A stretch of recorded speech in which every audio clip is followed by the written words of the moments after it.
I'm gonna knock on his door again. I'm gonna check and see if Mr. Clowder is in there. These have always been rumored to be here. It's very rare that you'd see them lined up like this in the driveway. If he's not home, then I guess we'll just do what we can with what we have here. But they're all laid out, so that's all we need. Is there a doorbell there? Yeah.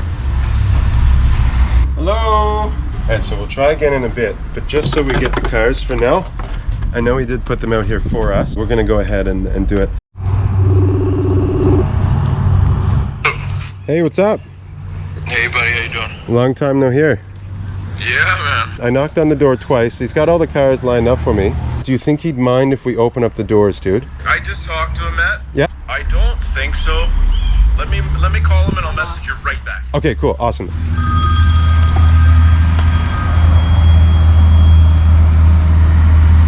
Yeah. Okay. So they're out in the boat. I couldn't get a hold of him.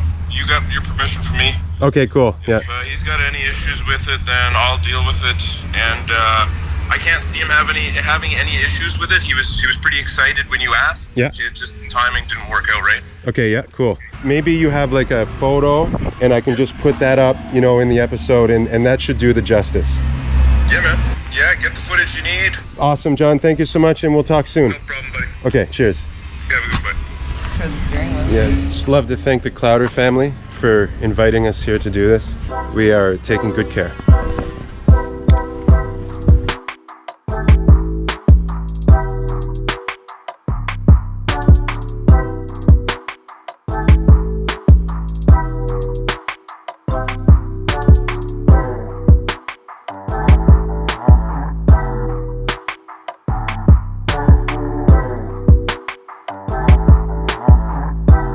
I didn't know he had this when I was a young fella. I did not know.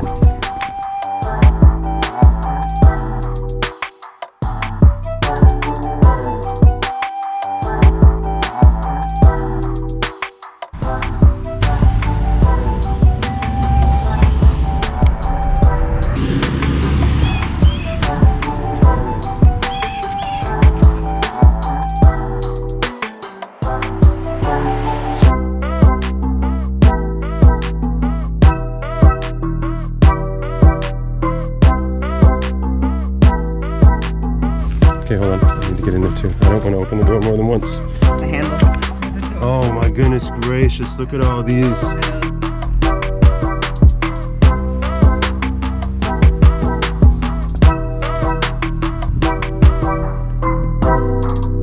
What? That's not the window adjustment. It is the window adjustment. Oh, The light. it's a headlight. Yeah. Oh my goodness gracious. It's not a So window it's like, this is like a little cop car almost. That's so cool. Yeah. Wow. Okay. These little beads here are nice. Mercury.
How are you?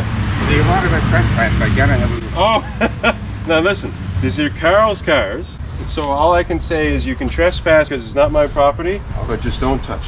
Yeah. Okay? Oh yeah, I know. So Carl has been collecting cars for a while, and when I was a young child, we always heard talk about his cars, but he had them stashed away up by the airport.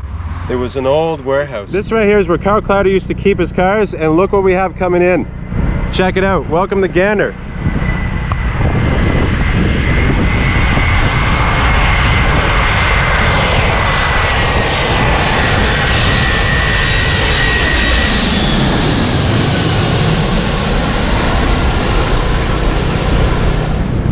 You can land a space shuttle on that. I'm so trying to get a supercar race on that runway. That was a cool addition.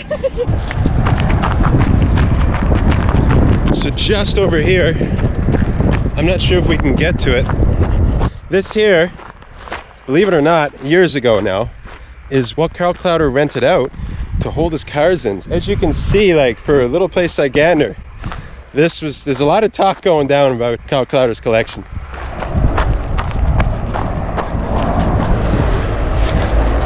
Might actually get to go in here.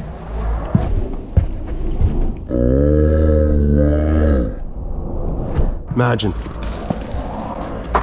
Now, I had never been in here, but this is where he used to store his cars. A long time ago, eh? And of course, John Clowder used to have the white Monte Carlo Super Sport. Shout out, John Clowder. And ever since then, I think you honestly had a lot to do with what I do today. You were honestly the inspiration, Carl, for me to get out here and start looking for these antiques. That was one of his, wasn't it? Yes. Oh, these are all Carl's. Really? Yeah. I believe he used to have a lot more. Yeah. He did have another one. Now, I'm not sure how many he actually had in that old warehouse. I heard the place was full, but the rumors were all about when I was a kid. They had a Mustang. Okay. I think this is 67. You know what? I actually remember. Yeah. This other one, I think that might have been Monte Carlo. Yes, Monte Carlo Super Sport, the white one. Yeah. Wonderful times. Are there any other collectors in town? I know there's a few, but I feel like Carl was the most infamous collector back in his day. I would say. Yeah. The biggest tease of Carl's collection was no one really knew how many or what he had. You know now as the years go by, right? But when we were young fellas, we never knew what you had. You didn't want two young fellas knowing what he had. Well, that's true, actually, because we'd probably be up there in that old warehouse. Do you remember out west, this guy Vernon got the... Yeah, Vernon, Yes. Vernon, I'll tell you, you're some famous man. You're going to come up in a lot of episodes from Newfoundland. Yeah, he's got about 50 of them. He's got 58 right now. And here we are, my hometown. This your hometown? Yeah, my hometown. Carl's kind of like a hometown hero for me. And Carl, you're obviously a legend. And even random people stopping by to peek at your cars today with good intentions. Thanks very much for keeping this passion of cars alive, and thanks for being an inspiration for me and many other people as well here in this town, and carrying on the love and passion for the automobile.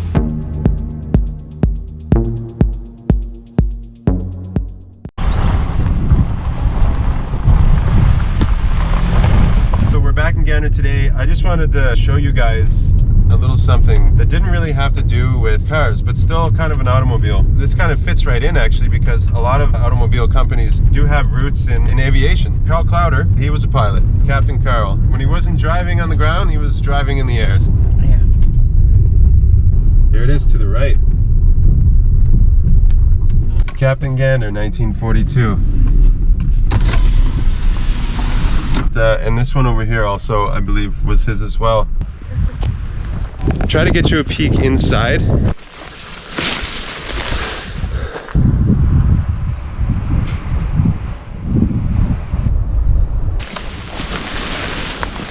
get these old fences. Yeah, so, no, just a bunch of stuff in here. Too bad we couldn't see in the main room. Yeah. All around that way. If we can get around the front of it, there's a broken window. Oh, that's what it looks like. As you can see in these photos right here, we see Carl working on a few of his cars in here. So not only did he have his cars over there in that big giant warehouse, but he pulled them over here as well, in his little cabin area where he used to fly his planes. He had them in his driveway, and he had them at his other cabins. The man was just surrounded by the automobile. And like I said, I cannot believe that, you know, we can no longer go in here, but the story will forever live on.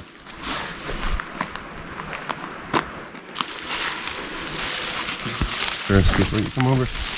Like I said, we have those pictures that you just saw, but it doesn't really do it justice. You could see in there,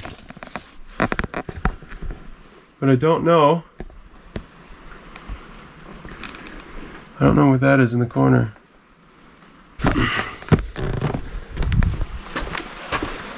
All the details.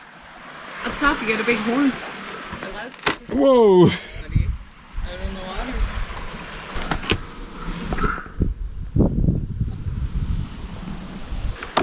I just couldn't tell you the story that was just about cars, because, as you know, Das Auto Hunter is not just about the vehicles, about the story too. Captain Carl Clouter was such a big part of his life that we just had to come down here and show you just a little bit more about him. Anything that ran on gas, I think Carl enjoyed.